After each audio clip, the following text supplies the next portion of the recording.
Okay, moving on to the next speaker, I'd like to invite Miguel Castro up on stage. Again, Miguel is a fellow colleague from Schindler. Miguel is an enthusiastic young leader with 10 years of experience, multinational and multicultural environments, fascinated by technology. He has a broad knowledge of operational and process application, the model digital technologies to the construction site. Welcome. Thank you, Philip, for the introduction. So my name is Miguel Castro. I work for Schindler in Switzerland, based in the headquarters. And today I will talk to you about a topic that might be new for you, might not be new for some of you, but it moves more not towards the technical details, but a high-level presentation on what BIM is and how you can use this within the lift industry.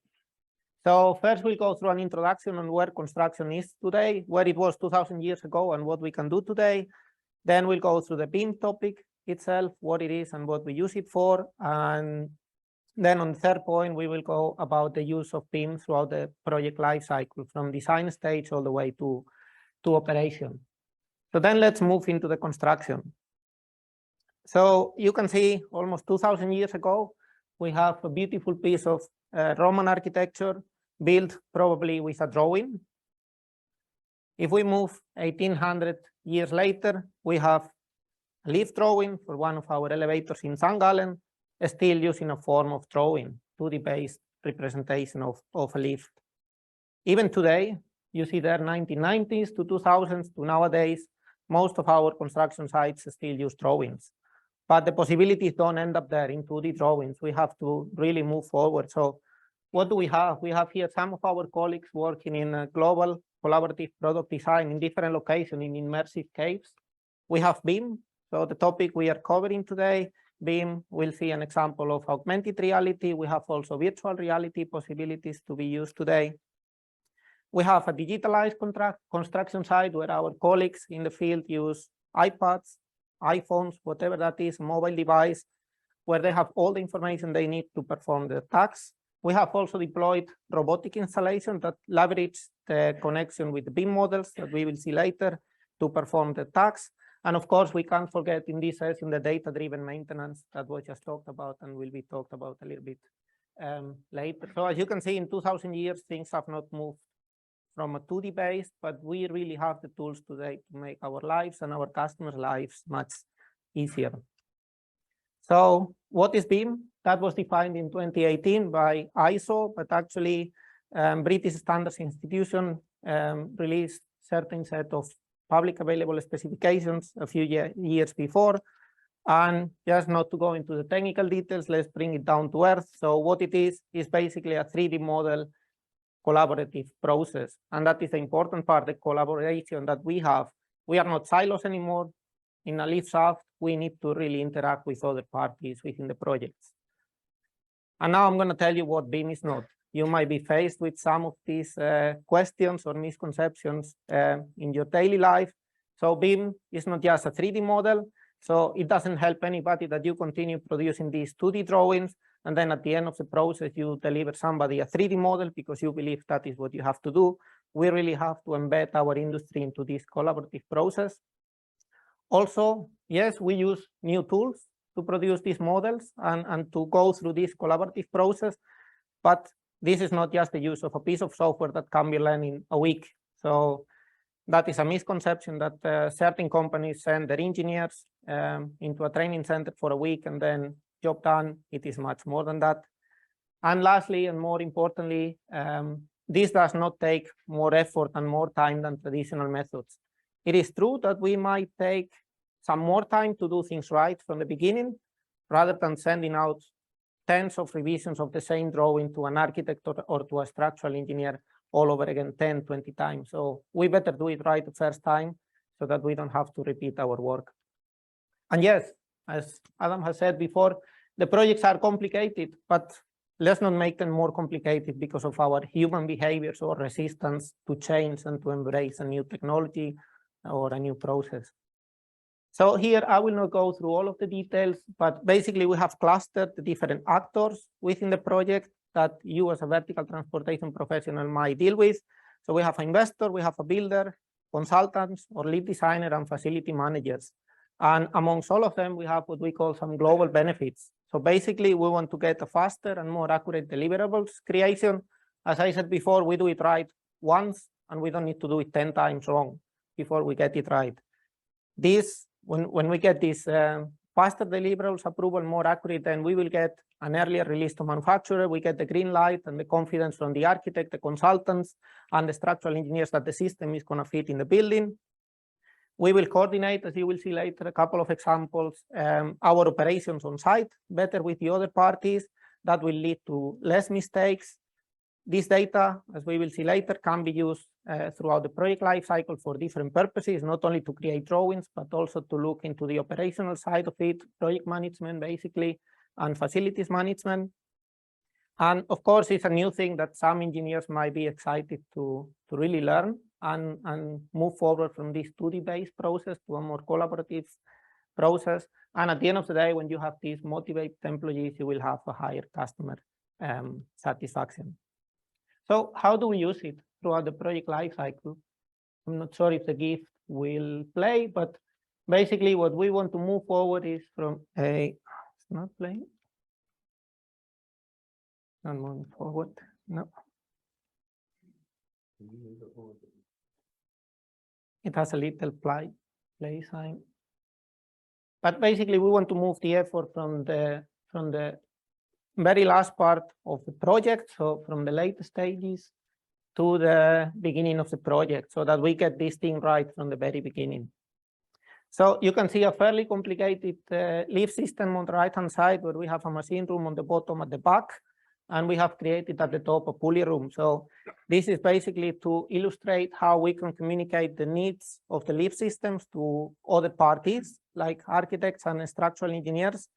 In this case, we can perhaps through this model identify potential errors there might be in the design, potential classes we have in these complex systems. And then together with them on cloud-based systems, we can really find a good solution from the beginning of the project. As I said, the interfaces can be communicated to others in the same way. All of the models that you see there that are not part of the lift system belong to the architect and the structural engineer. So we are not really aiming for an ideal solution. We have to work with what they have done. So this will represent exactly what they have designed. So it is easy for them to use our models and for us to use their models to make sure there are no classes and no discrepancies in the process. And with this iterative design using, in this case, BIM models, we can really reduce mistakes on site. Then this can also be used for construction management during the execution phase. So what you see there is a lift machine room with six lifts on it. And what we want to illustrate is that we have also metadata embedded into these lift systems or into these lift models, so that other parties, as you can see that the air conditioning, can really reuse this data embedded in their models to size their equipment. So as I said, in the same way we use their models for certain parts of the project, they can also reuse our models. And as the BIM models are the source of all these deliverables, then you can really trust that what they are getting is really what is going into our design. That's why I said in the beginning that it doesn't help anybody that you do everything in 2D as you used to do in the past, whether it's CAD drawing or a handmade drawing, and then at the end you deliver a 3D model. Those two systems are not connected. So the beauty of this is that if you do the process right, then you do it once and then you extract every piece of data that you need out of these models. But we can also use this, as I mentioned before, for the operational phase. So you can see here, that is just the footprint of a building with several lifts on it. And this is created in a very easy and straightforward way based on a Gantt chart. You can extract this from MS Projects, from Primavera, and assign tags to elements. So if the project manager has the skills to really keep this Gantt chart tidy and organized throughout the project, this is as simple as clicking a refresh button. So what you see here, that is a simulation of the lift installation for this building. So you see that some lifts over here that are in this color, they are actually being installed and in operation. Then we have the green colored elevators that are being installed at the moment. and these are builders beneficial use lifts. So other customers or other parties use these to coordinate, for example, crane operations, storage on site, etc., etc. So this can also be used for us to manage complex projects. And at the end of the process, we have also an overview on what was planned, what is happening at the end, and then we can do a visual comparison on where we have gained time or efficiency and where we should improve a little bit more. And of course, as I mentioned before, we have the possibility of doing augmented reality or virtual reality applications. Out-of-the-box solution, those are the two same lifts you saw before, transferring to a mobile device and basically built in our factory one-to-one using an iPad. So for very complex scenarios, this can be used for maybe service technicians or for installation people to familiarize themselves with the installation before they get to site in a visual way. In the future, might be used also to verify the installation, that really the component is where it was meant to be, and gather information on whether the as-built really matches what was intended to be in the first place. And of course, we cannot forget the facilities management part of it. So as I mentioned before, we have metadata embedded in all of these components. And in this case, the BIM models are the source also of the 2D drawings.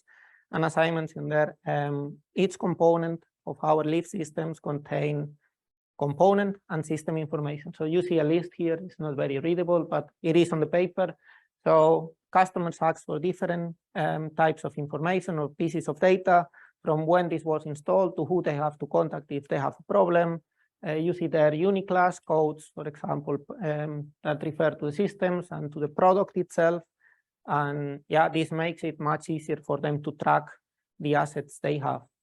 You might have realized or not, in your rooms, every single piece of equipment has a label on paper. So you can imagine how difficult that will be for Hilton to track every single piece of information that they have or item they have in all of their buildings using a piece of paper. So if you have embedded data, that would be much easier for them to really understand where their assets are and what their values are. And of course, we cannot also forget the modernization. That's probably one of the most difficult parts we have in our business, especially from an engineering point of view. So if any of you, I guess you have done site surveys, these are in some cases very challenging conditions. So we have time constraints where the lifts cannot be out of operations for a very long time. In some instances, we also have difficult site conditions where the lift shafts are not as clean or as tidy as they should. We have low light conditions in some instances. We cannot reach certain spaces because of whatever construction reason. And most importantly, this is a very specialized job. So you really need to have a person that knows the business, that has the experience to take the right dimensions, that these dimensions are taken accurately, and that you don't really forget some of the dimensions you have to take, especially when you are doing a transformation in an existing lift. If you have to do some adaptations to certain components, then in some instances, it's not really possible to take these dimensions accurately. I took these pictures myself in previous site visits, so you might be familiar with some of the challenges on low light. This instance, for example, we cannot really measure anything that is on the headroom and we have no access. Low light conditions, and thankfully my colleague here was doing always a very good job keeping it tidy, but that is not always the case when you do site surveys. So this could be really a problem if the site is not reachable or you cannot take the lift out of operation in case you miss some dimensions. So what could be the solution? You might recognize this. This is called, or this is based on a point cloud. So basically a 3D scanner that sends millions of points around, and then the software processes it and creates such image. So you see here, some of the dimensions are being taken. I did them a little bit bigger over that side. So the engineer from the comfort of their office, we can also subcontract. There are very specialized companies really only taking surveys, not only for lifts, of course, but for any other discipline within the building industry. You get a file, you put it in the software, you get such a 3D model already out of the box after a few calculations of the system, and then the engineer can really take the measurements directly from this model. These devices are quite advanced, I would say, and hard to operate. There are also handheld devices that can take these scanners from a device such as this, or even the LiDAR in the today's world, the smartphone. So this could really help us to move forward a little bit on the modernization side. And then as a summary, last slide, this is not all about the technology that we have. As I mentioned in the past, it's about how we use it and the process we use to do it. So it's up to you, it's up to us as an industry to move forward. We can continue to do things the way we were doing in the last 2000 years, but we can also evolve to make sure we do things more efficiently in the future. And that's the end of the presentation. Thank you very much.